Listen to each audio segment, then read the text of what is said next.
ਸਤਿ ਸ਼੍ਰੀ ਅਕਾਲ। ਤੁਸੀਂ ਜੁੜੇ ਹੋਏ ਹੋ ਪੰਜਾਬੀ ਰੇਡੀਓ USA ਦੇ ਨਾਲ ਤੇ ਮੈਂ ਹਾਂ ਪ੍ਰਵੀਨ ਸ਼ਰਮਾ ਲੈ ਕੇ ਹਾਜ਼ਰ ਹਾਂ ਪ੍ਰੋਗਰਾਮ ਖਬਰ ਤੇ ਨਜ਼ਰ। ਖਬਰ ਤੇ ਨਜ਼ਰ ਪ੍ਰੋਗਰਾਮ ਦੇ ਵਿੱਚ ਕਈ ਅਹਿਮ ਖਬਰਾਂ ਨੂੰ ਲੈ ਕੇ ਚਰਚਾ ਕਰਨ ਦੇ ਲਈ ਜੁੜ ਚੁੱਕੇ ਨੇ ਮੈਂਟੂ ਗੁਰਸੇਗਾ ਜੀ। ਮੈਂਟੂ ਸਤਿ ਸ਼੍ਰੀ ਅਕਾਲ ਜੀ, ਸਵਾਗਤ ਹੈ ਜੀ ਪੰਜਾਬੀ ਰੇਡੀਓ USA ਤੇ। ਜੀ ਸ਼ੁਕਰੀਆ ਸਾਰਿਆਂ ਨੂੰ, ਸਤਿ ਸ੍ਰੀ ਅਕਾਲ ਜੀ। ਅੱਗੇ ਵਧਣ ਤੋਂ ਦੱਸਦੇ ਚੱਲੀ ਕਿ ਅੱਜ ਦਾ ਇਹ ਖਬਰ ਤੇ ਨਜ਼ਰ ਪ੍ਰੋਗਰਾਮ ਸਾਲ 2023 ਦੀ 23 ਅਗਸਤ ਦਾ ਪ੍ਰੋਗਰਾਮ ਹੈ ਤੇ ਦਿਨ ਅੱਜ ਬੁੱਧਵਾਰ ਹੈ। ਖਬਰ ਤੇ ਨਜ਼ਰ ਪ੍ਰੋਗਰਾਮ ਨੂੰ ਸਪਾਂਸਰ ਕਰਦੇ ਨੇ ਖਾਲਸਾ ਇੰਸ਼ੋਰੈਂਸ ਏਜੰਸੀ ਵਾਲੇ, ਜਿਨ੍ਹਾਂ ਤੋਂ ਤੁਸੀਂ ਹਰ ਤਰੀਕੇ ਦੀ ਇੰਸ਼ੋਰੈਂਸ ਲੈ ਸਕਦੇ ਹੋ। ਇੰਸ਼ੋਰੈਂਸ ਬਾਰੇ ਪਤਾ ਕਰਨ ਦੇ ਲਈ ਇਹਨਾਂ ਦਾ ਨੰਬਰ ਹੈ 408-272-2500। ਇਹ ਪਿਛਲੇ 32 ਸਾਲਾਂ ਤੋਂ ਇੰਸ਼ੋਰੈਂਸ ਦੇ ਵਿੱਚ ਸ਼ਾਨਦਾਰ ਸੇਵਾਵਾਂ ਦੇ ਰਹੇ ਨੇ ਤੇ ਅਮਰੀਕਾ ਭਰ ਦੇ ਵਿੱਚ ਇੰਸ਼ੋਰੈਂਸ ਕਰਦੇ ਨੇ। ਅੱਜ ਹੀ ਡਾਇਲ ਕਰੋ 408-272-2500। ਟਰਕੀਆਨਾ ਇਮੀਗ੍ਰੇਸ਼ਨ ਲਾ ਫਰਮ ਵਾਲੇ ਜੇ ਟਰਕੀਆਨਾ ਅਟਾਰਨੀ ਟਰਕੀਆਨਾ ਦੇ ਨਾਲ ਤੁਸੀਂ US ਇਮੀਗ੍ਰੇਸ਼ਨ ਬਾਬਤ ਕੋਈ ਵੀ ਸਲਾਹ ਕਰਨੀ, ਕੋਈ ਵੀ ਸਵਾਲ ਪੁੱਛਣਾ ਤੇ ਇਹਨਾਂ ਦਾ ਨੰਬਰ ਹੈ 4159090503। G K Tanota Yuba City, Baljinder Singh ਨਿਜਰਵੁੱਡਲੈਂਡ, ਪਰਮਜੀਤ ਕੌਰ ਰੰਗੀ ਵੈਕਾਵਿਲ, ਹਰਨੇਕ ਸਿੰਘ ਪਾਵਲ ਇੰਡੀਅਨ ਕੰਜ਼ੀਰੈਂਟਨ, GN ਲੂਪ ਵਾਲੇ ਟਰੱਕ ਵਾਸ਼ ਕਰਦੇ ਨੇ, ਆਇਲ ਚੇਂਜ ਕਰਦੇ ਨੇ, ਏਅਰ ਬ੍ਰੇਕਾਂ ਦਾ ਕੰਮ ਤਸੱਲੀ ਬਖਸ਼ ਕਰਵਾ ਸਕਦੇ, ਨਵੇਂ ਪੁਰਾਣੇ ਟਾਇਰ ਵੀ ਇਹਨਾਂ ਤੋਂ ਮਿਲਦੇ ਨੇ। ਲੋਕੇਸ਼ਨ ਆ ਸੈਂਟਾਨੇਲਾ ਦੀ, ਨਿੰਮਾ ਸਹੂਲਤਾਂ ਦੇ ਨਾਲ ਗੱਲ ਕੀਤੀ ਜਾ ਸਕਦੀ ਹੈ। ਨੰਬਰ ਹੈ 209-277-0113 ਤੇ ਬੂਟਾ ਸਿੰਘ ਰਾਣੀਪੁਰ ਫਰੈਜ਼ਨੋ ਤੋਂ। ਇਹਨਾਂ ਸਾਰੇ ਹੀ ਸਪਾਂਸਰ ਦਾ ਬਹੁਤ ਬਹੁਤ ਧੰਨਵਾਦ। ਤੇ ਜੇਕਰ ਤੁਸੀਂ ਵੀ ਪੰਜਾਬੀ ਰੇਡੀਓ USA ਦੇ ਇਹਨਾਂ ਪ੍ਰੋਗਰਾਮਾਂ ਨੂੰ ਸਪਾਂਸਰ ਕਰਨਾ ਚਾਹੁੰਦੇ ਹੋ ਤਾਂ ਸਟੂਡੀਓ ਦਾ ਨੰਬਰ ਹੈ 408-272-5200। ਪੰਜਾਬੀ ਰੇਡੀਓ USA ਨੂੰ ਇਸ ਵੇਲੇ ਤੁਸੀਂ ਸੁਣ ਰਹੇ ਹੋ AM FM ਸਟੇਸ਼ਨਸ ਦੇ ਨਾਲ ਨਾਲ ਰੇਡੀਓ ਸੈੱਟ ਤੇ, ਨੈੱਟ ਤੇ, mobile app, social media platforms, Facebook, YouTube ਤੇ ਸੁਣ ਰਹੇ ਹੋ, ਦੇਖ ਰਹੇ ਹੋ। ਸਾਰੇ ਹੀ ਦਰਸ਼ਕਾਂ ਦਾ ਪ੍ਰੋਗਰਾਮ ਖਬਰ ਤੇ ਨਜ਼ਰ ਦੇ ਵਿੱਚ ਸਵਾਗਤ ਹੈ। ਰੁਕ ਕਰਦੇ ਹਾਂ ਖਬਰਾਂ ਦਾ। ਮਿੰਟੂ ਜੀ, ਚੰਦਰਯਾਨ ਮਿਸ਼ਨ ਤੇ ਕੀ ਕਹੋਗੇ? ਕਹਿੰਦੇ ਸਫਲ ਹੋ ਗਿਆ। ਨਹੀਂ ਬਿਲਕੁਲ, ਇਹ ਤਾਂ ਲੈਂਡਮਾਰਕ ਅਚੀਵਮੈਂਟ ਆ ਜੀ ਕਿਸੇ ਵੀ ਦੇਸ਼ ਵਾਸਤੇ। ਪਰ ਇਹਦੇ ਚ ਨਾ ਪ੍ਰਵੀਨ ਜੀ ਦੇਖੋ, ਜਿਸ ਨਹਿਰੂ ਨੂੰ ਨਿੰਦ ਕੇ ਇੱਥੋਂ ਤੱਕ ਸਫ਼ਰ ਤੈਅ ਕੀਤਾ, ਮੈਂ ਇਸ ਕਰਕੇ ਹੱਸ ਰਿਹਾ ਵਾਂ ਕਿ ਜੇ ਚੀਜ਼ਾਂ ਦੇਖੋਗੇ ਨਾ ਤਾਂ ਉਹਨਾਂ ਦੀ ਬੜੀ ਇਹਦੇ ਵਿੱਚ ਵੀ ਕੰਟਰੀਬਿਊਸ਼ਨ ਤੁਹਾਨੂੰ ਨਜ਼ਰ ਆਏਗੀ। ਇਹ ਸੱਚ ਹੈ। ਹਰੇਕ ਲੀਡਰ ਨੂੰ ਮੈਂ ਕਹਿੰਦਾ ਹੁੰਦਾ ਕਿ ਦੋ ਨਿਗਾਹ ਨਾਲ ਹੀ ਦੇਖਿਆ ਜਾਣਾ ਚਾਹੀਦਾ ਕਿ ਇੱਕ ਉਹਦੀਆਂ ਪ੍ਰਾਪਤੀਆਂ ਕੀ ਰਹੀਆਂ, ਇੱਕ ਉਹਦੀਆਂ ਖਾਮੀਆਂ ਕੀ ਰਹੀਆਂ ਨੇ। ਇਹ ਨਰਿੰਦਰ ਮੋਦੀ ਹੋਰਾਂ ਤੇ ਵੀ ਗੱਲ ਢੁੱਕਦੀ ਹੈ ਤੇ ਪੁਰਾਣਿਆਂ ਤੇ ਵੀ ਢੁੱਕਦੀ ਹੈ। ਦੋਏ ਚੀਜ਼ਾਂ ਹੁੰਦੀਆਂ ਨੇ। ਕਿਸੇ ਦੀਆਂ ਕੋਈ ਚੀਜ਼ਾਂ ਵਧੇਰੇ ਹੁੰਦੀਆਂ, ਕਿਸੇ ਦੀਆਂ ਕੋਈ ਚੀਜ਼ਾਂ ਵਧੇਰੇ ਹੁੰਦੀਆਂ ਨੇ। ਤਾਂ ਇਹ ਨੀਤ ਤਾਂ ਉੱਥੋਂ ਹੀ ਰੱਖੀ ਗਈ ਹੈ ਇਸਰੋ ਦੀ। ਪਰ ਇਹ ਕਮਾਲ ਹੈ ਇਸਰੋ ਦਾ। ਇਸਰੋ ਨੂੰ ਤੁਸੀਂ ਮਤਲਬ ਏਦਾਂ ਦੇਖ ਸਕਦੇ ਹੋ ਕਿ ਦੁਨੀਆ ਦੀਆਂ ਜਿਹੜੀਆਂ ਜ਼ਬਰਦਸਤ ਸਪੇਸ ਏਜੰਸੀਆਂ ਉਹਨਾਂ ਦੇ ਵਿੱਚੋਂ ਇੱਕ ਪ੍ਰਮੁੱਖ ਬਣ ਗਈ ਆ। ਭਾਰਤ ਵਰਗੇ ਮੁਲਕ 'ਚ ਜਿੱਥੇ ਖੋਜ ਕਾਰਜਾਂ ਤੇ ਬਹੁਤਾ ਖਰਚ ਨਹੀਂ ਕੀਤਾ ਜਾਂਦਾ, ਬਹੁਤੀ ਮਹੱਤਤਾ ਅਹਿਮੀਅਤ ਨਹੀਂ ਦਿੱਤੀ ਜਾਂਦੀ, ਉੱਥੇ ਇਸ ਤਰ੍ਹਾਂ ਏਜੰਸੀ ਨੇ ਕੰਮ ਕਰਨਾ, ਇਸ ਤਰ੍ਹਾਂ ਸਪੇਸ ਦੇ ਵਿੱਚ ਮਤਲਬ ਕਿ ਸੈਟੇਲਾਈਟ ਲਾਂਚ ਕਰਨੇ, ਰਿਕਾਰਡ ਬਣਾਉਣੇ, ਉਹ ਵੀ ਘੱਟ ਬਜਟ ਦੇ ਵਿੱਚ, ਤੇ ਫਿਰ ਸਾਊਥ ਪੋਲ ਤੇ ਜਾ ਕੇ ਇਸ ਤਰ੍ਹਾਂ ਝੰਡਾ ਗੱਡ ਦੇਣਾ, ਸਾਰਾ ਕੁਛ ਕਾਮਯਾਬੀ ਨਾਲ ਕਰ ਦੇਣਾ। ਇਹਦੇ ਵਿੱਚ ਸਭ ਤੋਂ ਵੱਡੀ ਗੱਲ ਆ ਕਿ ਪ੍ਰਵੀਨ ਜੀ 2008 ਚੰਦਰਯਾਨ-1, ਚੰਦਰਯਾਨ-2 ਫੇਲ ਕਰ ਗਿਆ 2019। ਫਿਰ 4 ਸਾਲ, ਯਾਨੀ ਆਪਣੀ ਫੇਲੀਅਰ ਤੇ ਹੌਸਲਾ ਡੇਗਣਾ ਨਹੀਂ, ਬਲਕਿ ਆਪਣੀ ਫੇਲੀਅਰ ਨੂੰ ਕਬੂਲ ਕਰਨਾ ਹੈ ਤੇ ਉਹਨੂੰ ਵੇਖਣਾ ਕਿ ਸਾਡੇ 'ਚ ਕੀ ਕਮੀਆਂ ਪੇਸ਼ੀਆਂ ਰਹਿ ਗਈਆਂ ਸੀ। ਕਿਉਂਕਿ ਲੈਂਡਿੰਗ ਵੇਲੇ ਉਦੋਂ ਕੁਝ ਦਿੱਕਤਾਂ ਦਰਪੇਸ਼ ਆਈਆਂ, ਜਿਸ ਦਾ ਸਿੱਟਾ ਜਿਹੜਾ ਸੀਗਾ ਉਹ ਇਹ ਨਿਕਲਿਆ। ਤਾਂ ਕਹਿਣ ਦਾ ਮਤਲਬ ਇਹ ਹੈ ਕਿ ਉਸ ਕਾਮਯਾਬੀ ਨੂੰ, ਜਿਸ ਨੂੰ ਇਹ ਮਾਣ ਰਹੇ ਨੇ ਅੱਜ, ਉਸ ਕਾਮਯਾਬੀ ਨੂੰ ਆਪਾਂ 4 ਸਾਲ ਪਿੱਛੇ ਲਿਜਾ ਕੇ ਦੇਖੀਏ ਨਾ, ਕਿ ਜਿਸ ਵੇਲੇ ਉਹ ਫੇਲੀਅਰ ਫੇਸ ਕੀਤੀ ਹੋਏਗੀ, ਹੌਸਲਾ ਟੁੱਟਿਆ ਹੋਏਗਾ, ਬਿਲਕੁਲ ਇੱਕ ਵਾਰੀ ਮਾਯੂਸੀ ਹੱਥ ਲੱਗੀ ਹੋਏਗੀ, ਪਰ ਉਸ ਚੀਜ਼ ਦੇ ਵਿੱਚ ਕਿੰਨਾ ਇਹਨਾਂ ਨੂੰ ਕਹਿ ਲਓ ਕਿ ਸਕੂਨ ਮਿਲਿਆ ਹੋਏਗਾ ਨਾ, ਕਿ ਉਸ ਫੇਲੀਅਰ ਤੋਂ ਜਦੋਂ ਅੱਜ ਸਫਲਤਾ ਤੱਕ ਦਾ ਸਫ਼ਰ ਤੈਅ ਕੀਤਾ ਹੈ। ਤਾਂ ਇਹ ਹੁੰਦੀ ਆ ਕਿਸੇ ਵੀ ਕਹਿ ਲਓ ਟੀਮ ਦੀ ਜਾਂ ਕਿਸੇ ਵੀ ਇੱਕ ਗਰੁੱਪ ਦੀ ਜਿਹੜੀ ਪਹੁੰਚ, ਉਹਦੀ ਕੋਸ਼ਿਸ਼। ਬਾ ਕਮਾਲ ਇਹਨਾਂ ਨੇ ਕੰਮ ਕੀਤਾ ਜੀ। ਪਹਿਲਾ ਮੁਲਕ ਬਣਿਆ।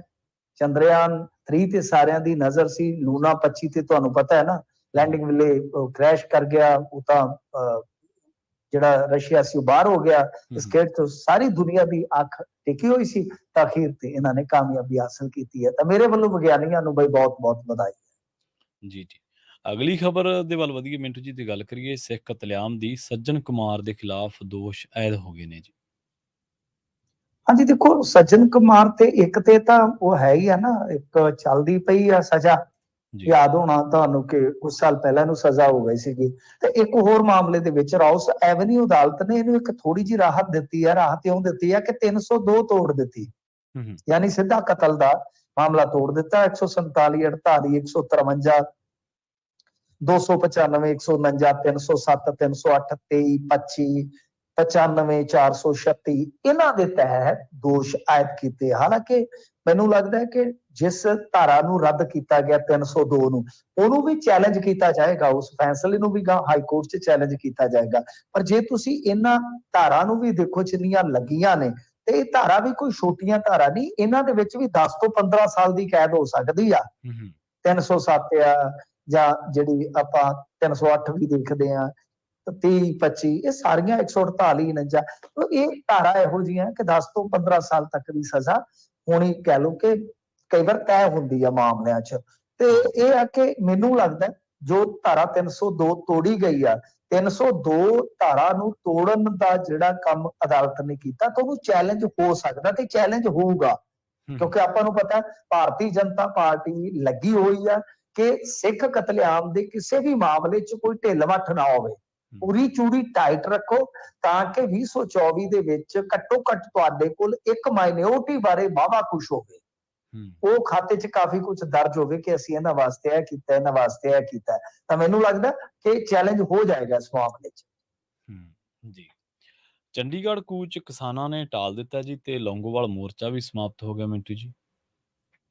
ਦੇਖੋ ਚੰਡੀਗੜ੍ਹ ਕੂਚ ਏਦਾਂ ਸੀਗਾ ਨਾ ਪ੍ਰਵੀਨ ਜੀ, ਇੱਕ ਤੇ ਇਹ ਸਮੱਸਿਆ ਆਈ ਕਿ ਗੱਲ ਹੁਣ ਅੱਜ ਤੁਸੀਂ ਦੇਖਿਆ ਹੋਣਾ ਕਿ ਪੰਜਾਬ ਦੇ ਸਕੂਲਾਂ 'ਚ ਛੁੱਟੀਆਂ ਕਰ ਦਿੱਤੀਆਂ ਨੇ। ਇਹਦਾ ਮਤਲਬ ਇਹ ਆ ਕਿ ਪੰਜਾਬ ਦੇ ਕੋਲ ਲਟਿਆ ਪਾਣੀ ਫੇਰ ਆਏਗਾ, ਕਿਉਂਕਿ ਹਿਮਾਚਲ 'ਚ ਬਹੁਤ ਮੀਂਹ ਪਿਆ। ਹੁਣ ਕੁਝ ਸਵਾਲ ਉੱਠ ਰਹੇ ਸਨ ਹਿਕਮਤ ਅਮਲੀ ਤੇ ਜਾਂ ਜੋ ਰਣਨੀਤਿਕ ਅਪਰੋਚ ਹੈ ਕਿ ਬਈ ਇੱਕ ਪਾਸੇ ਤੇ ਕਿਸਾਨ ਕੁਝ ਜ਼ਿਲ੍ਹਿਆਂ 'ਚ ਡੁੱਬ ਰਿਹਾ ਹੈ, ਉਹਨੂੰ ਇਮਦਾਦ ਦੀ ਜ਼ਰੂਰਤ ਹੈ, ਸਪੋਰਟ ਦੀ ਜ਼ਰੂਰਤ ਹੈ, ਤੇ ਦੂਸਰੇ ਪਾਸੇ ਕਿਸਾਨ ਦੀ ਤਾਕਤ ਸਰਕਾਰ ਦੇ ਖਿਲਾਫ ਜਿਹੜੀ ਹੈ ਝੋਕ ਦਿੱਤੀ ਜਾਵੇ, ਤੇ ਕੀ ਇਹ ਠੀਕ ਫੈਸਲਾ? ਕਿਉਂਕਿ ਸਰਕਾਰ ਤੇ ਕਿਤੇ ਭੱਜੀ ਨਹੀਂ ਚੱਲੀ, ਜਦੋਂ ਮਰਜ਼ੀ ਗਿੱਚੀਆਂ ਫੜ ਲਓ ਜਾ ਕੇ। ਤਾਂ ਕੀ ਇਸ ਵੇਲੇ, ਤੇ ਉਹ ਵੀ ਉਦੋਂ ਜਦੋਂ ਪਾਣੀ ਹੋਰ ਆਉਣ ਦੀ ਸੰਭਾਵਨਾ ਹੈ, ਪਾਰ ਹੋਰ ਵਧਣ ਦੀ ਸੰਭਾਵਨਾ ਹੈ, ਕਿਉਂਕਿ ਕਿਸਾਨ ਨੇ ਕਿਸਾਨ ਦੀ ਸਭ ਤੋਂ ਪਹਿਲਾਂ ਬਾਹ ਫੜਨੀ ਹੁੰਦੀ ਹੈ। ਤਾਂ ਮੈਨੂੰ ਲੱਗਦਾ ਕਿ ਇਸ ਚੀਜ਼ ਤੇ ਗੌਰ ਜ਼ਰੂਰ ਹੋਇਆ ਹੋਵੇਗਾ, ਕਿਉਂਕਿ ਚੰਡੀਗੜ੍ਹ ਉਹਨਾਂ ਨੇ ਸੀਲ ਕਰ ਰੱਖਿਆ ਸੀਗਾ, ਉੱਥੇ ਕਾਮਯਾਬੀ ਮਿਲੀ ਨਹੀਂ, ਹੋਰ ਕਿਤੇ ਮੋਰਚਾ ਲੱਗ ਨਹੀਂ ਸੀ ਸਕਦਾ। ਜਿਵੇਂ ਮੈਂ ਕਿਹਾ ਕਿ ਕਈ ਪੱਖ ਸੋਚਣੇ ਪਏ, ਇੱਕ ਤਾਂ ਦੇਖੋ ਮੌਤ ਹੋ ਗਈ, ਦੂਸਰਾ ਇੱਕ ਕਿਸਾਨ ਦੀ ਲੱਤ ਕੱਟੀ ਗਈ। ਤਾਂ ਸਵਾਲ ਥੋੜੇ ਉਧਰੋਂ ਉੱਠ ਰਹੇ ਸਨ ਤੇ ਕੁਝ ਏਦਾਂ ਦੀਆਂ ਘਟਨਾਵਾਂ ਵਾਪਰੀਆਂ ਤੇ ਇਹਨਾਂ ਨੂੰ ਲੱਗਿਆ ਕਿ ਠੀਕ ਹੈ ਹਾਲੇ ਬਹੁਤ ਸਮਾਂ ਹੈ, ਕਿਉਂਕਿ ਇੱਕ ਕਿਸ਼ਤ ਉਦਣ ਸਰਕਾਰ ਨੇ ਜਾਰੀ ਕਰ ਦਿੱਤੀ ਮੁਆਵਜ਼ੇ ਦੀ 186 ਕਰੋੜ। ਤਾਂ ਇਹ ਤਾਂ ਹੈ ਨਹੀਂ ਕਿ ਕਿਸਾਨ ਜਿਹੜੇ ਬਿਲਕੁਲ ਕੁਝ ਲੈ ਕੇ ਨਹੀਂ ਮੁੜੇ, ਖਾਲੀ ਝੋਲੀ ਮੁੜਾ ਹੈ। ਤਾਂ ਉਹਨਾਂ ਨੇ ਜਿੰਨਾ ਕੁ ਕੀਤਾ ਉਹਨਾਂ ਕੁ ਝਾੜ ਲਿਆ, ਤਾਂ ਅੱਗੇ ਜੇ ਨਹੀਂ ਦੇਣਗੇ ਤਾਂ ਫਿਰ ਗੱਲ ਚੱਲ ਸੋ ਚੱਲ ਹੀ ਆ। ਤਾਂ ਇਸ ਕਰਕੇ ਮੈਨੂੰ ਲੱਗਦਾ ਕੁਛ ਨਾ ਕੁਛ ਜੋ ਇਹਨਾਂ ਦੇ ਰਣਨੀਤਿਕ ਮੋਰਚੇ ਤੇ ਕੰਮ ਕਰਦੇ ਨੇ ਕਿਸਾਨ ਆਗੂ, ਉਹਨਾਂ ਨੇ ਸ਼ਾਇਦ ਇਹਨਾਂ ਚੀਜ਼ਾਂ ਤੇ ਜ਼ਰੂਰ ਸੋਚਿਆ ਹੋਏਗਾ। ਰਹੀ ਗੱਲ ਲੌਂਗੋਵਾਲ ਵਾਲੇ ਮਾਮਲੇ ਤੇ, ਉੱਥੇ ਹੀ ਮੌਤ ਹੋਈ ਸੀਗੀ ਵਿਰਧ ਕਿਸਾਨ ਦੀ, ਤਾਂ ਉਹਦੇ ਚ ਕੀ ਆ ਕਿ ਖਬਰਾਂ ਤੇ ਆ ਰਹੀਆਂ ਨੇ ਕਿ ਭਾਈ ਲੌਂਗੋਵਾਲ ਮੋਰਚੇ ਤੇ ਸਹਿਮਤੀ ਬਣ ਗਈ ਆ ਕਿ ਉਹ ਖਤਮ ਕਰ ਦਿੱਤਾ ਜਾਵੇ। ਪਰ ਹਾਲੇ ਮੈਨੂੰ ਲੱਗਦਾ ਕਿ ਉਦੋਂ ਤੱਕ ਆਪਾਂ ਪੁਸ਼ਟੀ ਕਰਨ ਦੀ ਪੋਜੀਸ਼ਨ 'ਚ ਨਹੀਂ ਹੈਗੇ ਜਦੋਂ ਤੱਕ ਕੋਈ ਇਧਰੋਂ ਕਿਸੇ ਪੇਜ ਤੋਂ ਪੈ ਨਹੀਂ ਜਾਂਦਾ। ਮੈਂ ਪੜ੍ਹਿਆ ਨਹੀਂ ਹਾਲ ਦੀ ਘੜੀ ਕਿ ਕਿਸਾਨ ਆਗੂ ਕੀ ਵਾਕਿਆ ਮੰਨਦੇ, ਕਿਉਂਕਿ ਕਈ ਵਾਰ ਹੁੰਦਾ ਨਾ ਮੀਡੀਆ ਖਬਰ ਚਲਾ ਦਿੰਦਾ, ਆਪਾਂ ਨੂੰ ਪਤਾ ਕਿੱਦਾਂ ਚਲਾ ਦਿੰਦਾ ਕਿ ਸਹਿਮਤੀ ਬਣ ਗਈ ਜੀ, ਸਹਿਮਤੀ ਬਣ ਗਈ ਆ। ਉਹ ਕਈ ਵਾਰ ਫਿਰ ਅੱਗੇ ਜਾ ਕੇ ਉਹ ਆਪਸ ਦੇ ਵਿੱਚ ਫੁੱਟ ਦਾ ਸਬੱਬ ਵੀ ਬਣ ਜਾਂਦਾ ਹੁੰਦਾ।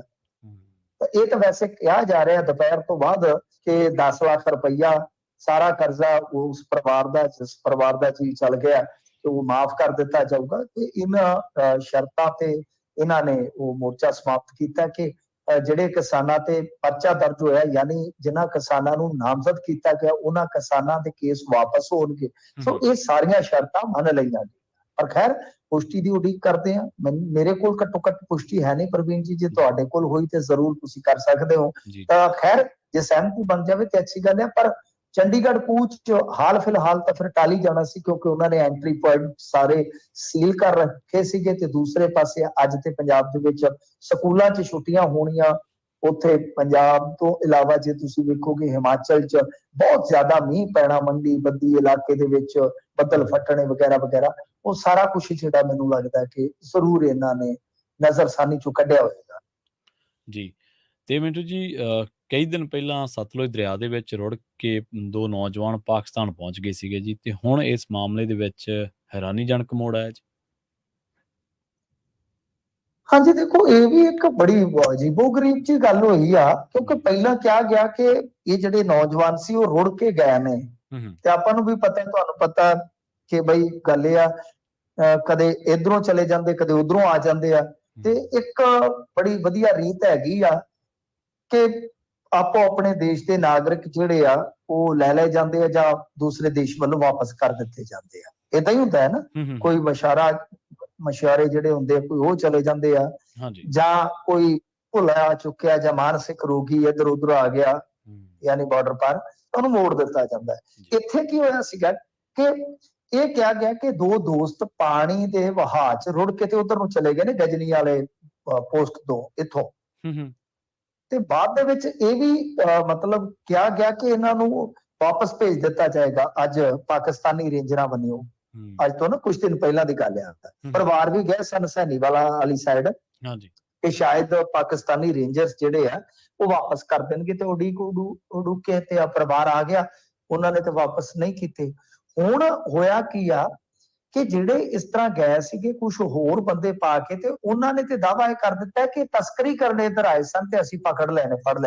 ਅੱਛਾ, ਠੀਕ। ਇਹ ਹੁਣ ਜੱਗੋ ਤੇਰਵੀਂ ਗੱਲ ਆ, ਕਿਉਂਕਿ ਉਹ ਜਿਹੜੇ ਦੋ ਦੋਸਤ ਰੁੜ ਕੇ ਗਏ ਸਨ, ਉਹਨਾਂ ਬਾਰੇ ਵੀ ਇਹੋ ਗੱਲ ਆਖੀ ਉਹਨਾਂ ਨੇ ਕਿ ਤਸਕਰੀ ਕਰਨ ਆਏ ਸੀਗੇ। ਦੇਖੋ ਗੱਲ ਇਹ ਆ ਕਿ ਜਿਨ੍ਹਾਂ ਨੌਜਵਾਨਾਂ ਨੂੰ ਫੜਿਆ ਨਸ਼ੇ ਤੇ ਹਥਿਆਰਾਂ ਦੀ ਸਮਗਲਿੰਗ ਦਾ ਦੋਸ਼ ਲਾਇਆ ਪਾਕਿਸਤਾਨੀਆਂ ਨੇ ਉਹਨਾਂ ਤੇ। ਹੁਣ ਮਸਲਾ ਕੀ ਹੈ ਪ੍ਰਵੀਨ ਜੀ, ਜਿਹੜੀ ਆਪਾਂ ਗੱਲ ਵਿਚਾਰ ਰਹੇ ਹਾਂ ਕਿ ਇੱਕ ਜੈਸਚਰ ਹੁੰਦਾ ਹੈ ਕਿ ਕੋਈ ਇੱਧਰੋਂ ਉਧਰੋਂ ਚਲੇ ਗਿਆ ਭਟਕਦਾ, ਕੋਈ ਭੁਲੇਖੇ ਨਾਲ, ਗਲਤਫਹਿਮੀ ਨਾਲ, ਜਾਂ ਇਸ ਤਰ੍ਹਾਂ ਰੁੜ ਕਰਕੇ, ਤਾਂ ਉਹਨੂੰ ਮੋੜ ਦਿੱਤਾ ਜਾਂਦਾ ਹੈ। ਜੇ ਤਾਂ ਦੇਖੋ ਇਹ ਸਮਗਲਿੰਗ ਕਰਨ ਗਏ ਆ, ਫਿਰ ਤੇ ਆਪਾਂ ਇਹਨਾਂ ਦੀ ਵਕਾਲਤ ਨਹੀਂ ਨਾ ਕਰ ਸਕਦੇ, ਪਰ ਇਹ ਬੜਾ ਰੇਅਰ ਮੌਕਾ ਹੁੰਦਾ ਹੈ ਨਾ ਕੋਈ ਕਿ ਇਧਰੋਂ ਉਧਰ ਜਾਵੇ ਤਸਕਰੀ ਕਰਨ। ਇਹ ਬੜਾ ਮਤਲਬ ਕਿ ਅਵੱਲਾ ਜਿਹਾ ਕੰਮ ਹੈ ਨਾ। ਹੁਣ ਗੱਲ ਇਹ ਕਿ ਜੇ ਨਹੀਂ ਤੇ ਉਹ ਮੁੰਡੇ ਰੁੜ ਕੇ ਗਏ ਨੇ ਜਾਂ ਇਧਰੋਂ ਉਧਰੋਂ ਤੁਸੀਂ ਫੜ ਲਏ ਨੇ ਉਹ 5-6 ਜਾਣੇ, ਜੇ ਹੁਣ ਇਸ ਵਾਰ ਦੇ ਵਿੱਚ ਉਹਨਾਂ ਤੇ ਕੇਸ ਪਾ ਦਿਓ ਕਿ ਇੰਡੀਆ ਵਾਲੇ ਜੀ ਸਾਡੇ ਡਰੋਨ ਸੁੱਟਦੇ ਆ, ਸਾਡੇ ਤੇ ਦੋਸ਼ ਲਾਉਂਦੇ ਆ, ਤੇ ਅਸੀਂ ਵਾਰੀ ਦਾ ਵੱਟਾ ਲੈ ਲਈਏ, ਤੇ ਇਹ ਰੀਤ, ਇਹ ਫਿਰ ਕਾਂ ਕੁਰੀਤ ਬਣ ਜਾਏਗੀ। ਇਹ ਗੱਲ ਯਾਦ ਰੱਖਣਾ। ਫਿਰ ਉਹ ਜਿਹੜੇ ਵਿਚਾਰੇ ਮਤਲਬ ਕਿ ਕਈ ਵਾਰ ਮਾਸੂਮ ਵੀ ਆ ਜਾਂਦੇ ਆ ਇਧਰੋਂ ਉਧਰੋਂ, ਕਈ ਵਾਰ ਯਾਨੀ ਜਿਹੜੇ ਮਾਨਸਿਕ ਰੋਗੀ ਹੁੰਦੇ ਆ, ਭੁੱਲੇ ਚੁੱਕੇ, ਉਹ ਫਿਰ ਇਸ ਤਰ੍ਹਾਂ ਮਤਲਬ ਕਿ ਉਹ ਵੀ ਕੀਤੀ ਜਾਣਗੇ, ਤੁਸੀਂ ਵੀ ਕਰੀ ਜਾਓਗੇ। ਇਹ ਜ਼ਰੂਰ ਇਹਨਾਂ ਨੂੰ ਵਿਚਾਰ ਲੈਣਾ ਚਾਹੀਦਾ ਹੈ। ਇਹਨਾਂ ਦੀ ਉੱਥੋਂ ਦੀ ਸਰਕਾਰ ਜਿਹੜੀ ਆ ਉਹ ਵੇਖੇ ਕਿ ਹਾਂ ਵਾਕਿਆ ਜੇ ਤਾਂ ਉਹ ਸਮਗਲਰ ਨੇ, ਫਿਰ ਤਾਂ ਕਾਹਦੀ ਵਕਾਲਤ ਆ, ਫਿਰ ਤੇ ਉਹਨਾਂ ਨੇ ਆਪਣਾ ਕੇਸ ਜਿਹੜਾ ਭੁਗਤਣਾ ਹੀ ਆ। ਪਰ ਜੇ ਇਸ ਵਾਰ ਦੇ ਵਿੱਚ ਹੀ ਕਰ ਰਹੇ ਜੇ ਕਿ ਇੰਡੀਆ ਵਾਲੇ ਸਾਨੂੰ ਬਦਨਾਮ ਕਰ ਰਹੇ ਨੇ ਤੇ ਅਸੀਂ ਉਹਨਾਂ ਨੂੰ ਕਰੀ ਚੱਲੀਏ, ਫਿਰ ਇਹ ਗੇਮ ਚੱਲ ਪਏ। ਇਹਦੇ ਵਿੱਚ ਕਈ ਬਦੋਸ਼ੇ ਜਿਹੜੇ ਫਿਰ ਰਗੜੇ ਜਾਣ। ਜੀ। ਤੇ ਅਗਲੀ ਖਬਰ ਦੇ ਵੱਲ ਵਧੀਏ ਮਿੰਟੂ ਜੀ, ਤੇ ਗੱਲ ਕਰੀਏ ਸ਼੍ਰੋਮਣੀ ਗੁਰਦੁਆਰਾ ਪ੍ਰਬੰਧਕ ਕਮੇਟੀ ਦੀ। ਇੱਥੇ ਘੁਟਾਲਾ ਹੋਇਆ ਸੀ, ਝੂਠ ਘੁਟਾਲਾ ਜਿਹਨੂੰ ਕਹਿ ਸਕਦੇ ਆ। ਪਹਿਲਾਂ ਇਸ ਮਾਮਲੇ ਦੇ ਵਿੱਚ ਮੁਅੱਤਲੀ ਕੀਤੀ, ਫਿਰ ਬਹਾਲੀ ਕੀਤੀ, ਤੇ ਹੁਣ ਸੇਵਾ ਮੁਕਤੀ ਵੀ ਕਰਤੀ। ਦੇਖੋ ਇਹ ਤੇ ਚਲੋ ਗੁਰੂ ਘਰ ਦੇ ਲੰਗਰ ਦਾ ਜੋ ਬਚਿਆ ਖੁਚਿਆ ਨਾ ਰਹਿੰਦ ਖੂੰਹਦ, ਉਹਦਾ ਮਸਲਾ ਹੈ। ਮੈਂ ਕਹਿੰਦਾ ਝੂਠ ਤੇ ਵੱਡੀ ਉਹ ਹੈ ਜਿਹੜਾ ਇਹ ਗੁਰੂ ਕੇ ਘਰ ਦੇ ਲੰਗਰ ਨੂੰ ਹੀ ਖਾ ਗਿਆ। ਸਭ ਤੋਂ ਵੱਡੀ ਝੂਠ ਤੇ ਉਹੀ ਹੈ ਨਾ ਜਹਾਨ ਦੀ, ਜਿਨ੍ਹਾਂ ਨੇ ਗੁਰੂ ਕੇ ਲੰਗਰ ਚੋਂ ਹੀ ਘਪਲਾ ਕਰ ਦਿੱਤਾ ਯਾਰ। ਖੈਰ ਹੋਇਆ ਇਹ ਸੀਗਾ ਕਿ ਭਾਈ ਇਹਨਾਂ ਨੇ ਕਾਰਵਾਈ ਪਾ ਦਿੱਤੀ, ਲੰਗਰ ਦਾ ਮਸਲਾ ਸੀਗਾ, ਬਦਨਾਮੀ ਹੋਈ, ਐਸਜੀਪੀਸੀ ਨੇ ਮਸਲਾ ਫੜਿਆ ਕਿ ਇਹਨਾਂ ਨੇ 1 ਕਰੋੜ ਤੋਂ ਵੱਧ ਦਾ ਘੁਟਾਲਾ ਕਰ ਦਿੱਤਾ।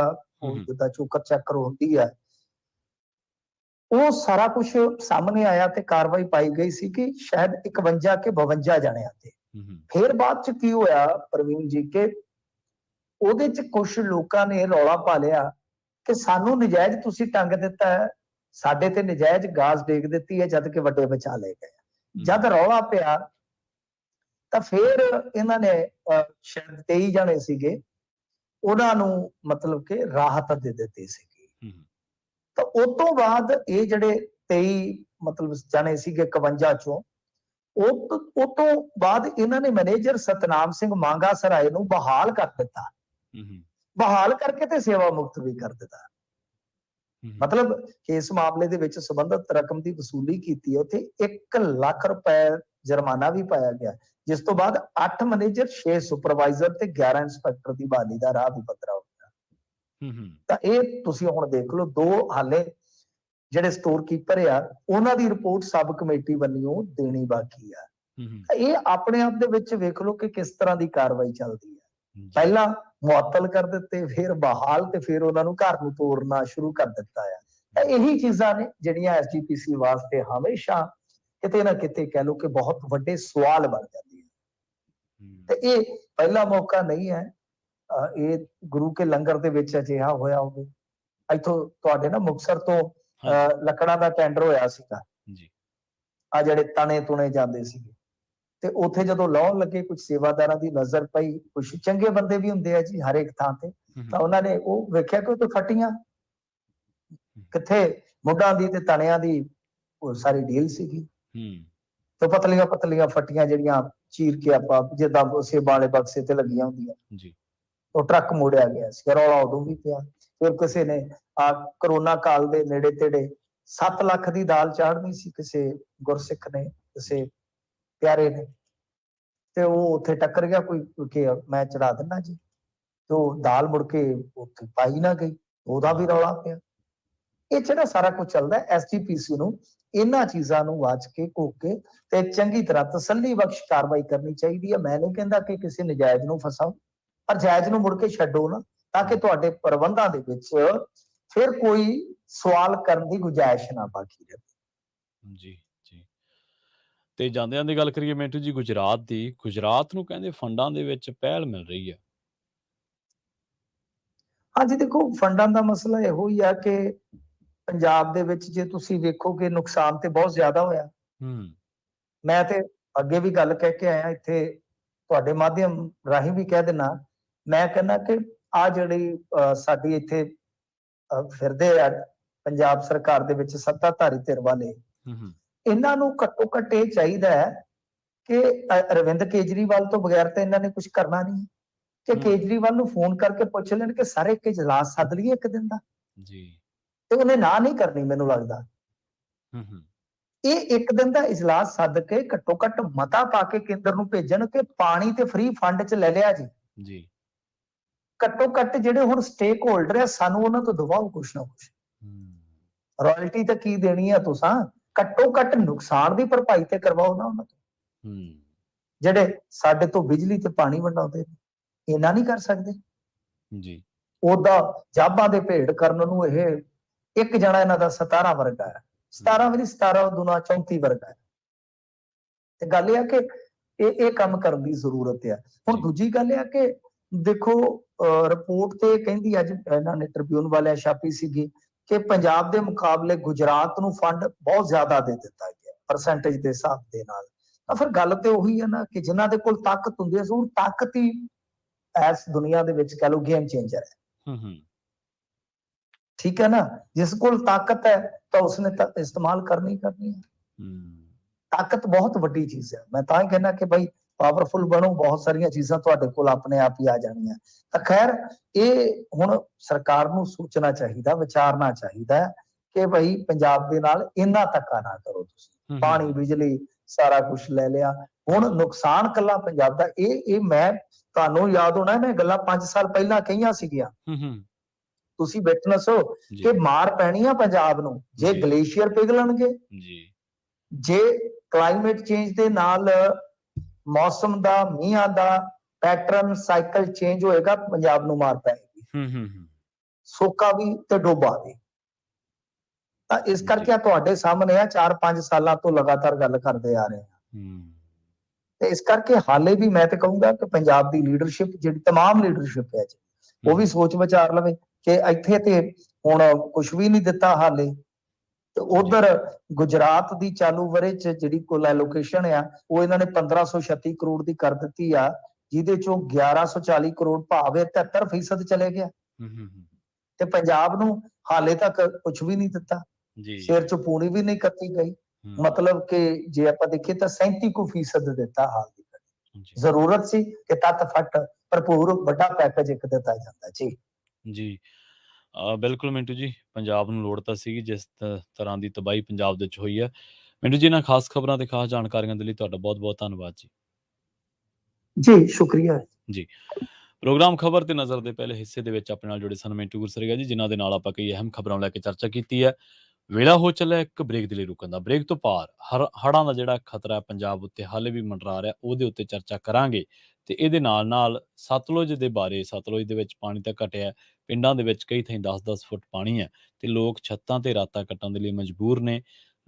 ਆਮ ਤੌਰ ਤੇ ਜਦੋਂ ਸਤਲੁਜ ਦੇ ਵਿੱਚ ਪਾੜ ਪਏ ਆ ਜਾਂ ਕਿਤੇ ਵੀ ਰਾਹਤ ਕਾਰਜ ਚੱਲ ਰਹੇ ਨੇ, ਤਾਂ ਜਿਵੇਂ ਤੁਸੀਂ ਰਿਪੋਰਟ ਦੇ ਵਿੱਚ ਸੁਣ ਕੇ ਹਟੇ ਹੋ, ਲੋਕ ਮੋਹਰੀ ਨੇ, ਪ੍ਰਸ਼ਾਸਨ ਇਹਨਾਂ ਕੰਮਾਂ ਦੇ ਵਿੱਚ ਪਛੜ ਗਿਆ।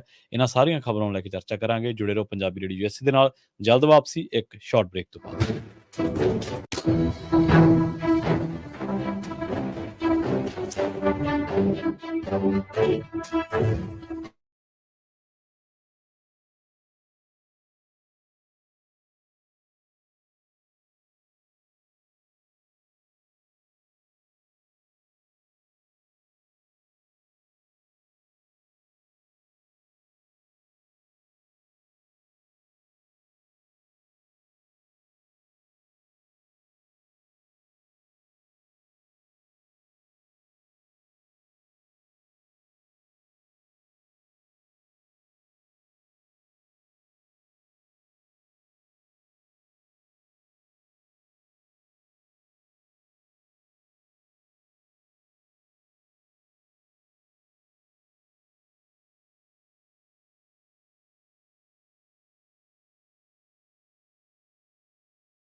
ਬ੍ਰੇਕ ਤੋਂ ਬਾਅਦ ਇੱਕ ਵਾਰ ਮੁੜ ਤੋਂ ਤੁਹਾਡਾ ਸਾਰਿਆਂ ਦਾ ਸਵਾਗਤ ਹੈ। ਪ੍ਰੋਗਰਾਮ ਖਬਰ ਤੇ ਨਜ਼ਰ ਦੇ ਵਿੱਚ ਤੁਸੀਂ ਜੁੜੇ ਹੋਏ ਹੋ ਪੰਜਾਬੀ ਰੇਡੀਓ ਯੂਐਸਏ ਦੇ ਨਾਲ, ਤੇ ਵਧਦੇ ਹਾਂ ਕੁਝ ਹੋਰ ਅਹਿਮ ਖਬਰਾਂ ਦੇ ਵੱਲ। ਪੰਜਾਬ ਸਰਕਾਰ ਤੇ ਕਿਸਾਨਾਂ ਦੇ ਵਿਚਾਲੇ ਸਹਿਮਤੀ ਹੋ ਚੁੱਕੀ ਹੈ। ਮਰਹੂਮ ਕਿਸਾਨ ਦੇ ਪਰਿਵਾਰ ਨੂੰ 10 ਲੱਖ ਰੁਪਏ ਦਾ ਮੁਆਵਜ਼ਾ ਤੇ ਗ੍ਰਿਫਤਾਰ ਕੀਤੇ ਗਏ ਕਿਸਾਨ ਰਿਹਾ ਕਰਨ ਦਾ ਪੰਜਾਬ ਸਰਕਾਰ ਨੇ ਵਾਅਦਾ ਕੀਤਾ ਤੇ ਪਰਚੇ ਰੱਦ ਕਰਨ ਦੀ ਗੱਲ ਕਹੀ ਹੈ। ਲੌਂਗੋਵਾਲ ਦੇ ਵਿੱਚ ਕਿਸਾਨ ਦੀ ਮੌਤ ਮਾਮਲੇ ਦੇ ਵਿੱਚ ਕਿਸਾਨ ਜਥੇਬੰਦੀਆਂ ਤੇ ਪੰਜਾਬ ਪੁਲਿਸ ਦੇ ਉੱਚ ਅਧਿਕਾਰੀਆਂ ਦੇ ਵਿਚਾਲੇ 3 ਘੰਟਿਆਂ ਤੱਕ ਮੀਟਿੰਗ ਚੱਲੀ ਹੈ। ਇਸ ਦੇ ਵਿੱਚ ਸਹਿਮਤੀ ਇਹ ਬਣੀ ਹੈ ਕਿ ਮਰਹੂਮ ਕਿਸਾਨ ਪ੍ਰੀਤਮ ਸਿੰਘ ਦੇ ਪਰਿਵਾਰ ਨੂੰ 10 ਲੱਖ ਰੁਪਏ ਦਾ ਮੁਆਵਜ਼ਾ, ਪਰਿਵਾਰ ਦੇ ਇੱਕ ਜੀ ਨੂੰ ਯੋਗਤਾ ਮੁਤਾਬਕ ਸਰਕਾਰੀ ਨੌਕਰੀ ਤੇ ਉਸਦੇ ਪਰਿਵਾਰ ਦਾ ਸਾਰਾ ਕਰਜ਼ਾ ਮਾਫ ਕੀਤਾ ਜਾਵੇਗਾ। ਮੀਟਿੰਗ ਦੇ ਵਿੱਚ ਇਹ ਵੀ ਫੈਸਲਾ ਹੋਇਆ ਕਿ ਲੌਂਗੋਵਾਲ ਦੇ ਵਿੱਚ ਪੁਲਿਸ ਲਾਠੀਚਾਰਜ ਦੇ ਦੌਰਾਨ ਗੰਭੀਰ ਜ਼ਖਮੀਆਂ ਨੂੰ 2-2 ਲੱਖ ਅਤੇ ਘੱਟ ਜ਼ਖਮੀਆਂ ਨੂੰ 1-1 ਲੱਖ ਰੁਪਈਆ ਜਿਹੜਾ ਮੁਆਵਜ਼ੇ ਵਜੋਂ ਦਿੱਤਾ ਜਾਵੇਗਾ। ਇਸ ਤੋਂ ਇਲਾਵਾ ਜਿਹੜੀਆਂ ਕਿਸਾਨ ਜਥੇਬੰਦੀਆਂ ਦੀਆਂ ਗੱਡੀਆਂ ਭੰਨੀਆਂ ਗਈਆਂ ਨੇ ਉਹਨਾਂ ਦੀ ਸਰਕਾਰ ਮੁਰੰਮਤ ਕਰਵਾਏਗੀ। ਇਸ ਦੇ ਨਾਲ ਹੀ ਪੰਜਾਬ ਭਰ ਦੇ ਕਿਸਾਨਾਂ ਦੇ ਪਰਚੇ ਰੱਦ ਹੋਣਗੇ ਤੇ ਕਿਸਾਨ ਬਿਨਾਂ ਸ਼ਰਤ ਕਿਸਾਨਾਂ ਦੀ ਰਿਹਾਈ ਹੋਵੇਗੀ। ਜਥੇਬੰਦੀਆਂ ਨੇ ਐਲਾਨ ਕੀਤਾ ਕਿ ਜਦੋਂ ਤੱਕ ਸਾਰੇ ਕਿਸਾਨਾਂ ਦੀ ਰਿਹਾਈ ਨਹੀਂ ਹੁੰਦੀ, ਮਰਹੂਮ ਪ੍ਰੀਤਮ ਸਿੰਘ ਦਾ ਸੰਸਕਾਰ ਨਹੀਂ ਕਰਾਂਗੇ। ਅਸਲ ਦੇ ਵਿੱਚ ਕੋਈ ਹੜ੍ਹਾਂ ਦਾ ਝੰਬਿਆ ਹੈ, ਕੋਈ ਗੁਲਾਬੀ ਸੁੰਡੀ ਦਾ ਤੇ ਕੋਈ ਗੜਿਆਂ ਦਾ। ਸਾਰੇ ਕਿਸਾਨਾਂ ਦਾ ਇੱਕੋ ਦਰਦ ਤੇ ਇੱਕੋ ਫਰਿਆਦ ਹੈ ਕਿ ਸਰਕਾਰ ਵਿਪਤਾ ਦੀ ਘੜੀ ਦੇ ਵਿੱਚ ਉਹਨਾਂ ਦੀ ਬਾਂਹ ਫੜੇ। 2 ਮਹੀਨੇ ਦੇ ਅਰਸੇ ਦੇ ਵਿੱਚ 2 ਹੜ੍ਹਾਂ ਦਾ ਹੱਲਾ ਦੇਖ ਲੈਣਾ ਕਿਸਾਨੀ ਜ਼ਿੰਦਗੀ ਦੇ ਲਈ ਇਸ ਤੋਂ ਵੱਡੀ ਔਖੀ ਕੋਈ ਘੜੀ ਹੋ ਨਹੀਂ ਸਕਦੀ। 2 ਦਿਨਾਂ ਤੋਂ ਪੰਜਾਬ ਦੀ ਕਿਸਾਨੀ ਸੜਕਾਂ ਤੇ ਹੈ। ਇਕੱਲੀ ਕੇਂਦਰ ਸਰਕਾਰ ਨਹੀਂ, ਸੂਬਾ ਸਰਕਾਰਾਂ ਨੇ ਵੀ ਚੰਡੀਗੜ੍ਹ ਤੋਂ ਕਿਸਾਨਾਂ ਨੂੰ ਦੂਰ ਰੱਖਣ ਦੇ ਲਈ ਹਰ ਹਰਬਾ ਵਰਤਿਆ। ਸੰਗਰੂਰ ਜ਼ਿਲ੍ਹੇ ਦੇ ਪਿੰਡ ਮੰਡੇਰ ਦਾ ਕਿਸਾਨ ਪ੍ਰੀਤਮ ਸਿੰਘ ਪੁਲਿਸ ਝੜਪ ਦੇ ਦੌਰਾਨ ਆਪਣੀ ਜਾਨ ਗਵਾ ਬੈਠਾ। ਪੰਜਾਬ ਤੇ ਹਰਿਆਣਾ ਦੀ ਪੁਲਿਸ ਤੋਂ ਇਲਾਵਾ ਯੂਟੀ ਪੁਲਿਸ ਇਸ ਗੱਲੋਂ ਕਾਮਯਾਬ ਰਹੀ ਕਿ ਉਹਨਾਂ ਨੇ ਕਿਸਾਨਾਂ ਨੂੰ ਰਾਜਧਾਨੀ ਦੇ ਨੇੜੇ ਨਹੀਂ ਆਉਣ ਦਿੱਤਾ, ਜਦਕਿ ਕਿਸਾਨ ਧਿਰਾਂ ਆਪਣੇ ਸੁਨੇਹੇ ਦੀ ਗੂੰਜ ਪਾਉਣ ਦੇ ਵਿੱਚ ਕਾਮਯਾਬ ਰਹੀਆਂ ਨੇ। ਕਿਸਾਨਾਂ ਦੀਆਂ ਆਪ ਸਰਕਾਰ ਤੋਂ ਉਮੀਦਾਂ ਕੁਝ ਜ਼ਿਆਦਾ ਨੇ, ਕਿਉਂਕਿ ਅੰਦੋਲਨ ਦੀ ਭਾਵਨਾ ਆਪ ਤੋਂ ਵੱਧ ਕੌਣ ਜਾਣ ਸਕਦਾ ਹੈ। ਖੁਦ ਆਪ ਇੱਕ ਅੰਦੋਲਨ ਦੀ ਪੈਦਾਇਸ਼ ਹੈ। ਕਿਸਾਨਾਂ ਦੀ ਮੰਗ ਹੈ ਕਿ ਉਹਨਾਂ ਨੂੰ ਫਸਲੀ ਮੁਆਵਜ਼ਾ ਦਿੱਤਾ ਜਾਵੇ। ਉਲਟਾ ਕਿਸਾਨ ਆਗੂ ਹਵਾਲਾਤਾਂ ਦੇ ਵਿੱਚ ਬੰਦ ਕਰ ਦਿੱਤੇ ਗਏ। ਸਭ ਤੋਂ ਪਹਿਲਾਂ ਜੋ ਗੜੇਮਾਰੀ ਹੋਈ ਸੀ, ਜਿਸ ਦੇ ਮੁਆਵਜ਼ੇ ਦੀ ਸੰਕੇਤਕ ਵੰਡ ਵਿਸਾਖੀ ਵੇਲੇ ਕੀਤੀ ਗਈ ਸੀ, ਉਸ ਦੀ ਰਾਸ਼ੀ ਹੁਣ ਜ਼ਿਲ੍ਹਿਆਂ ਦੇ ਵਿੱਚ ਪੁੱਜੀ ਹੈ। 9 ਅਤੇ 10 ਜੁਲਾਈ ਨੂੰ ਜੋ ਹੜ੍ਹਾਂ ਨੇ ਤਬਾਹੀ ਮਚਾਈ ਹੈ, ਉਹਦੀ ਗਿਰਦਾਵਰੀ ਹਾਲੇ ਹੋਈ ਨਹੀਂ। ਇਸ ਵੇਲੇ ਹੜ੍ਹਾਂ ਦਾ ਦੂਜਾ ਹੱਲਾ ਪੰਜਾਬ ਦੇ ਵਿੱਚ ਕਹਿਰ ਮਚਾ ਰਿਹਾ ਹੈ। ਕਿਰਤੀ ਕਿਸਾਨ ਯੂਨੀਅਨ ਦੇ ਸੀਨੀਅਰ ਆਗੂ ਹਰਜਿੰਦਰ ਸਿੰਘ ਦੀਪ ਸਿੰਘ ਵਾਲਾ ਆਖਦੇ ਨੇ ਕਿ ਸਰਕਾਰ ਸਭ ਤੋਂ ਪਹਿਲਾਂ ਸਪਸ਼ਟ ਕਰੇ ਕਿ 1.5 ਵਰ੍ਹੇ ਦੇ ਵਿੱਚ ਕਿੰਨਾ ਮੁਆਵਜ਼ਾ ਕਿਸਾਨਾਂ ਨੂੰ ਵੰਡਿਆ ਗਿਆ ਤੇ ਮੌਜੂਦਾ ਸਥਿਤੀ ਕੀ ਹੈ। ਉਹਨਾਂ ਇਹ ਵੀ ਕਿਹਾ ਕਿ ਕਿਸਾਨ ਤਾਂ ਮੁਆਵਜ਼ਾ ਉਡੀਕ ਰਹੇ ਨੇ, ਪਰ ਸਰਕਾਰ ਨੇ ਡਾਂਗਾਂ ਭਰਾ ਦਿੱਤੀਆਂ। ਪੰਜਾਬ ਸਰਕਾਰ ਨੇ ਹੜ੍ਹਾਂ ਦੀ ਬਾਬਤ 186 ਕਰੋੜ ਰੁਪਏ ਦੀ ਰਕਮ ਜਾਰੀ ਕੀਤੀ ਹੈ। ਕਿਸਾਨ ਆਖਦੇ ਨੇ ਕਿ ਜਦੋਂ ਆਪਣੀ ਰਾਜਧਾਨੀ ਦੇ ਵਿੱਚ ਦਾਖਲ ਹੀ ਨਹੀਂ ਹੋ ਸਕਦੇ ਤਾਂ ਉਹ ਆਖਰ ਜਾਣ ਕਿੱਧਰ ਨੂੰ। ਵਿਰੋਧੀ ਧਿਰਾਂ ਵੱਲੋਂ ਵੀ ਹੜ੍ਹਾਂ ਦੇ ਮਾਮਲੇ ਤੇ ਸਿਆਸਤ ਕਰਨ ਦੇ ਵਿੱਚ ਕੋਈ ਕਸਰ ਬਾਕੀ ਨਹੀਂ ਛੱਡੀ ਜਾ ਰਹੀ। ਆਪ ਆਗੂ ਆਖਦੇ ਨੇ ਕਿ ਪਿਛਲੀਆਂ ਸਰਕਾਰਾਂ ਨੇ ਹੜ੍ਹਾਂ ਦੀ ਮਾਰ ਨੂੰ ਠੱਲਣ ਦੇ ਲਈ ਕੋਈ ਸਥਾਈ ਹੱਲ ਨਹੀਂ ਕੀਤਾ।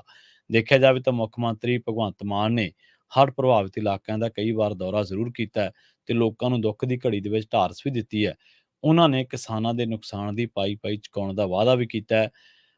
ਆਮ ਆਦਮੀ ਪਾਰਟੀ ਦੇ ਵਜ਼ੀਰ ਵੀ ਕਈ ਹੜ੍ਹ ਪ੍ਰਭਾਵਿਤ ਇਲਾਕਿਆਂ ਦੇ ਵਿੱਚ ਸਰਗਰਮ ਨਜ਼ਰ ਆਏ ਨੇ।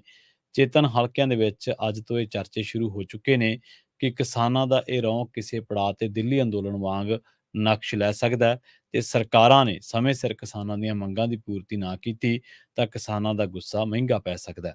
ਕੇਂਦਰ ਸਰਕਾਰ ਨੇ ਵੀ ਇਸ ਸੰਕਟ ਦੀ ਘੜੀ ਦੇ ਵਿੱਚ ਪੰਜਾਬ ਦੇ ਨਾਲ ਵਿਤਕਰੇ ਭਰਿਆ ਲਹਿਜ਼ਾ ਰੱਖਿਆ ਹੈ। ਕੇਂਦਰ ਸਰਕਾਰ ਨੇ ਚਾਲੂ ਵਿੱਤੀ ਵਰ੍ਹੇ ਦੇ ਦੌਰਾਨ ਆਫਤ ਰਾਹਤ ਫੰਡਾਂ ਦੀ ਪਹਿਲੀ ਕਿਸ਼ਤ ਵਜੋਂ ਸਿਰਫ ਪੰਜਾਬ ਨੂੰ 218 ਕਰੋੜ ਰੁਪਏ ਜਾਰੀ ਕੀਤਾ, ਜਦਕਿ ਇਸ ਵਰ੍ਹੇ ਦੀ ਐਲੋਕੇਸ਼ਨ ਕੁੱਲ 582 ਕਰੋੜ ਰੁਪਏ ਬਣਦੀ ਹੈ ਤੇ ਇਸ ਹਿਸਾਬ ਦੇ ਨਾਲ ਪੰਜਾਬ ਨੂੰ ਸਿਰਫ 37% ਰਕਮ ਮਿਲੀ ਹੈ।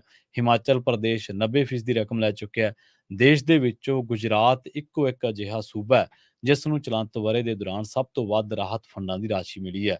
ਗੁਜਰਾਤ ਦੀ ਚਾਲੂ ਵਰ੍ਹੇ ਦੀ ਕੁੱਲ ਐਲੋਕੇਸ਼ਨ 1556 ਕਰੋੜ ਬਣਦੀ ਸੀ, ਜਿਹਦੇ ਵਿੱਚੋਂ ਪਹਿਲੀ ਕਿਸ਼ਤ ਦੇ ਵਿੱਚ ਹੀ 1140 ਕਰੋੜ ਰੁਪਏ ਦੇ ਦਿੱਤੇ। ਪੰਜਾਬ ਭਾਜਪਾ ਦੇ ਆਗੂਆਂ ਨੂੰ ਜਦੋਂ ਇਹ ਸਵਾਲ ਪੁੱਛਿਆ ਗਿਆ ਤਾਂ ਉਹਨਾਂ ਦੇ ਮੂੰਹ ਸੀਤੇ ਜਾਣਗੇ। ਉਹ ਨਹੀਂ ਦੱਸ ਸਕਣਗੇ ਕਿ ਪੰਜਾਬ ਦੇ ਨਾਲ ਵਿਤਕਰਾ ਕਿਉਂ। ਇੱਕ ਸੂਬੇ ਦੀ 1556 ਕਰੋੜ ਐਲੋਕੇਸ਼ਨ ਹੈ, ਇੱਕ ਸੂਬੇ ਦੀ 582 ਕਰੋੜ ਹੈ। ਘੱਟ ਕਿਹਦੀ ਹੈ? 582 ਵਾਲੇ ਦੀ। ਪਰ 582 ਵਾਲੇ ਨੂੰ ਹਲੇ ਸਿਰਫ ਮਿਲਿਆ 218 ਕਰੋੜ, ਯਾਨੀ ਕਿ 37%। ਪਰ ਜਿਹੜਾ ਵੱਧ ਹੈ, ਜਿਹਦੇ ਕੋਲੇ ਪਹਿਲਾਂ ਹੀ ਵੱਧ ਹੈ, ਉਹ ਲੈ ਗਿਆ 1140 ਕਰੋੜ, ਤਕਰੀਬਨ 73% ਜਿਹੜਾ ਬੰਦ ਹੈ। ਹੁਣ ਦੇਖੋ ਹੜ੍ਹ ਦੀ ਮਾਰ ਕਿੱਥੇ ਪਈ ਹੈ, ਚਾਹੀਦਾ ਪੈਸਾ ਕਿੱਥੇ ਹੈ, ਪਰ ਪੈਸਾ ਜਾ ਕਿੱਧਰ ਨੂੰ ਰਿਹਾ। ਹੁਣ ਭਾਜਪਾ ਵਾਲੇ ਇਹਨਾਂ ਗੱਲਾਂ ਦਾ ਸਵਾਲਾਂ ਦਾ ਜਵਾਬ ਕਦੇ ਨਹੀਂ ਦੇ ਸਕਣਗੇ। ਇਸੇ ਤਰ੍ਹਾਂ ਮੁੱਖ ਮੰਤਰੀ ਭਗਵੰਤ ਮਾਨ ਨੇ ਕੇਂਦਰ ਨੂੰ ਜਦੋਂ ਪੱਤਰ ਲਿਖਿਆ ਸੀ ਤਾਂ ਆਫ਼ਤ ਪ੍ਰਬੰਧਨ ਮਾਪਦੰਡਾਂ ਦੇ ਵਿੱਚ ਛੋਟ ਦੀ ਮੰਗ ਕੀਤੀ ਸੀ, ਜਿਹਦੇ ਬਾਰੇ ਕੇਂਦਰ ਨੇ ਹਜੇ ਕੋਈ ਹੁੰਗਾਰਾ ਨਹੀਂ ਭਰਿਆ। ਸੁਨੀਲ ਜਾਖੜ ਦਾ ਬਿਆਨ, ਅਸ਼ਵਨੀ ਸ਼ਰਮਾ ਦਾ ਬਿਆਨ ਆਪਾਂ ਤੀਜੇ ਚੌਥੇ ਦਿਨ ਦੇਖ ਲੈਂਦੇ ਹਾਂ, 218 ਕਰੋੜ। ਉਹ ਭਲੇ ਮਾਨਸੋ 218 ਕਰੋੜ ਤਾਂ ਕੇਂਦਰ ਨੇ ਦਿੱਤਾ ਹੈ, ਪਰ ਸਾਡਾ ਜਿਹੜਾ ਹਾਲੇ 528 ਕਰੋੜ ਦੇ ਵਿੱਚ ਜਿਹੜਾ ਉਹਨਾਂ ਵੱਲੋਂ 582 ਚੋਂ ਤਕਰੀਬਨ 600 ਕਰੋੜ, ਜਿਹੜਾ ਉਹਨਾਂ ਨੇ 582 ਕਰੋੜ ਚੋਂ ਹੋਰ ਪੈਸੇ ਖੜੇ ਹੈ, ਜਿਹੜੇ ਕਿ ਤਕਰੀਬਨ 73% ਬਣਦੇ, ਉਹ ਵੀ ਤਾਂ ਦਬਾਓ ਨਾ, ਕਦੇ ਉਹਨਾਂ ਬਾਰੇ ਵੀ ਲੋਕਾਂ ਨੂੰ ਦੱਸੋ। ਕੇਂਦਰੀ ਟੀਮ ਨੇ ਪੰਜਾਬ ਦੇ ਵਿੱਚ 3 ਦਿਨਾਂ ਦੇ ਵਿੱਚ ਹੜ੍ਹ ਦਾ ਦੌਰਾ ਕੀਤਾ ਸੀਗਾ, ਜਾਇਜ਼ਾ ਲਿਆ ਸੀ, ਤੇ ਇਸ ਮਗਰੋਂ ਵੀ ਕੇਂਦਰ ਸਰਕਾਰ ਨੇ ਕੋਈ ਫੈਸਲਾ ਨਹੀਂ ਲਿਆ।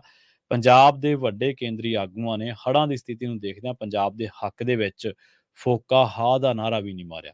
ਕਿਸਾਨਾਂ ਦਾ ਗੁੱਸਾ ਇਸ ਵੇਲੇ ਭਾਰਤ ਸਰਕਾਰ ਤੇ ਪੰਜਾਬ ਸਰਕਾਰ ਦੇ ਖਿਲਾਫ ਇੱਕੋ ਜਿੰਨਾ ਹੈ।